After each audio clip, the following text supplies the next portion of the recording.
Sejak itu, rumah tangga mereka dipenuhi pertengkaran. Uang memang banyak, tetapi keberkahan menghilang. Saman mulai sering sakit kepala dan sulit tidur. Namun ia tetap bersikeras melanjutkan perbuatannya.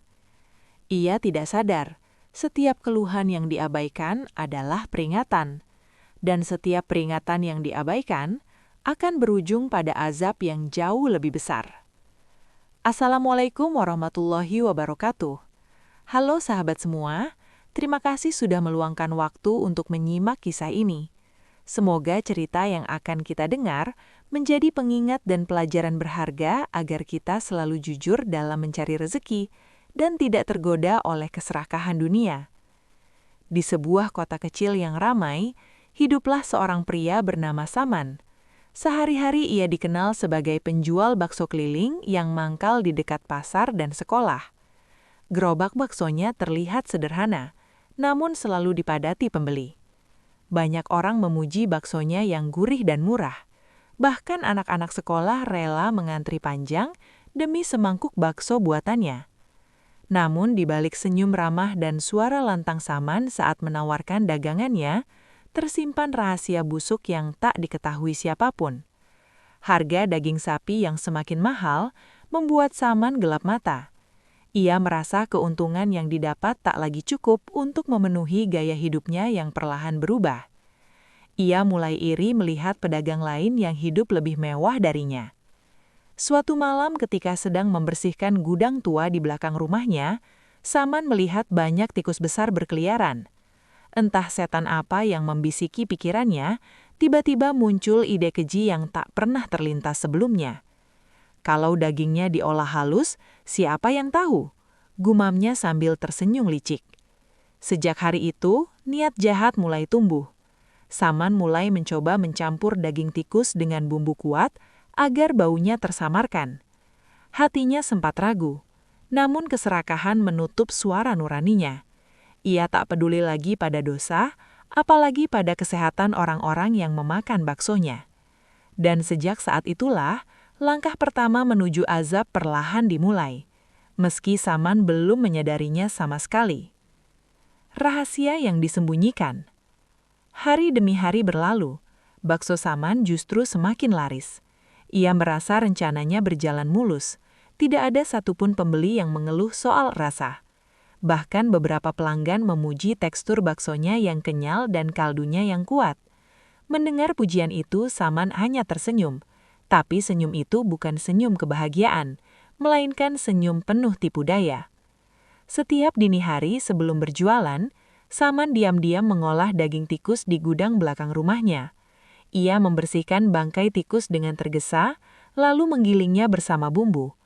Bau anyir sering menyengat, membuat istrinya curiga. Namun Saman selalu berdalih bahwa itu bau rempah baru yang ia coba. Istrinya sebenarnya tidak nyaman. Ada firasat buruk yang sering membuat dadanya sesak setiap kali melihat suaminya membawa karung hitam ke gudang. Namun karena takut dan bergantung pada penghasilan Saman, ia memilih diam. Hatinya diliputi rasa bersalah, tapi ia tak berani bertanya lebih jauh. Keuntungan besar mulai mengalir. Saman membeli ponsel baru, televisi besar bahkan motor keluaran terbaru. Ia mulai memandang rendah pedagang lain. Setiap malam ia tertawa puas menghitung uang, tanpa sedikit pun rasa penyesalan. Namun tanpa disadari, benih azab mulai ditanam.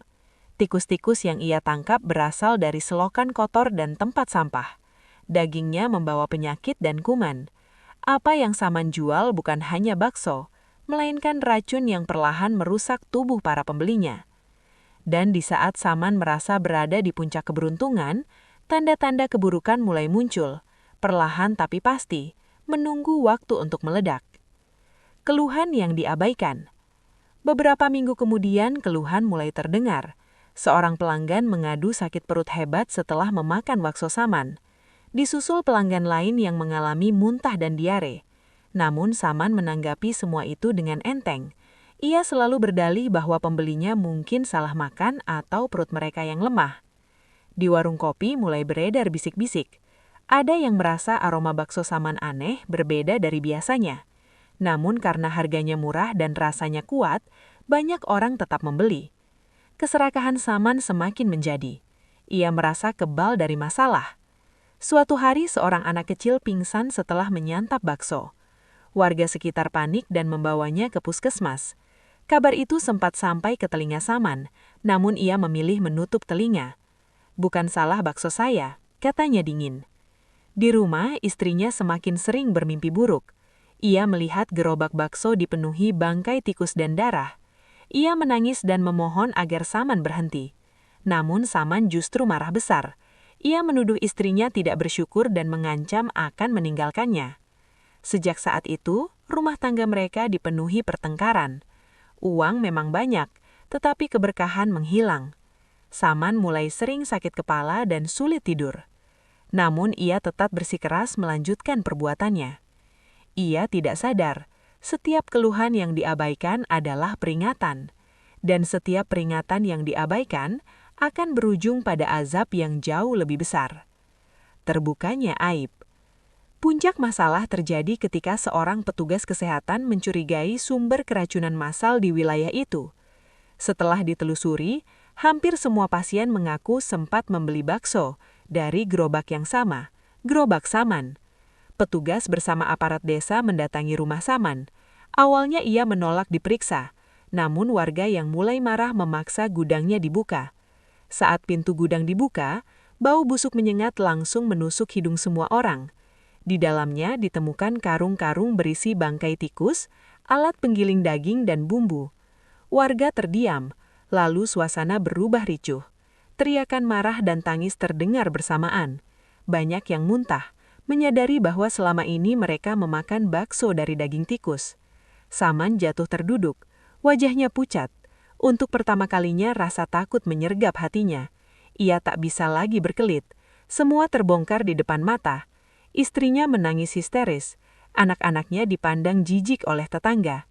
Nama baik keluarga hancur seketika. Gerobak bakso yang dulu dipuja kini dihancurkan warga dengan amarah. Namun apa yang dialami Saman belum seberapa. Itu baru awal dari azab yang akan ia rasakan. Azab yang bukan hanya datang dari manusia, namun juga dari Tuhan. Penyakit yang menggerogoti. Setelah kejadian itu, Saman dipenjara. Namun di balik jeruji besi, penderitaannya justru semakin berat. Tubuhnya mulai dipenuhi bisul dan luka bernanah. Dokter penjara mengatakan infeksi parah menyerang darahnya. Setiap malam, Saman merintih kesakitan. Ia teringat tikus-tikus kotor yang dulu ia olah tanpa rasa jijik. Kini, penyakit yang sama seakan kembali kepadanya. Badannya kurus, kulitnya menghitam, dan bau busuk menyelimuti tubuhnya. Mimpi buruk datang silih berganti. Ia bermimpi dikejar tikus raksasa, digigit, dan dicabik. Ia terbangun sambil berteriak, namun tak ada yang peduli. Di sela penderitaan itu, barulah penyesalan datang. Saman menangis dan memohon ampun. Namun semua sudah terlambat. Rezeki haram yang ia kumpulkan kini berubah menjadi sumber siksaan. Azab itu tidak hanya menyakitkan tubuhnya, tetapi juga jiwanya. Kehancuran keluarga. Di luar penjara, keluarga Saman hidup dalam kehinaan.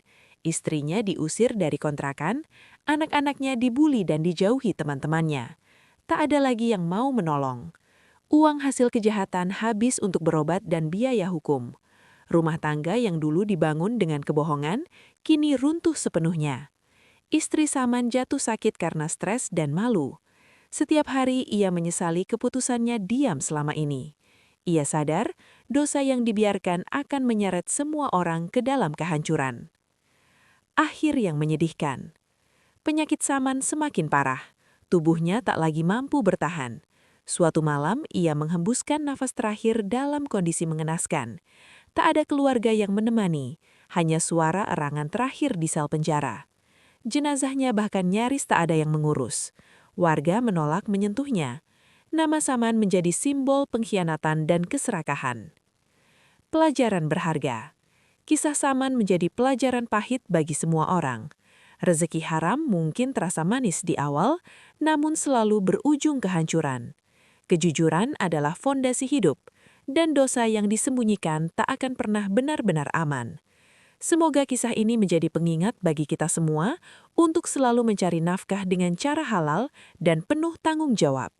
Karena azab bukan sekedar cerita, ia nyata dan bisa datang kapan saja.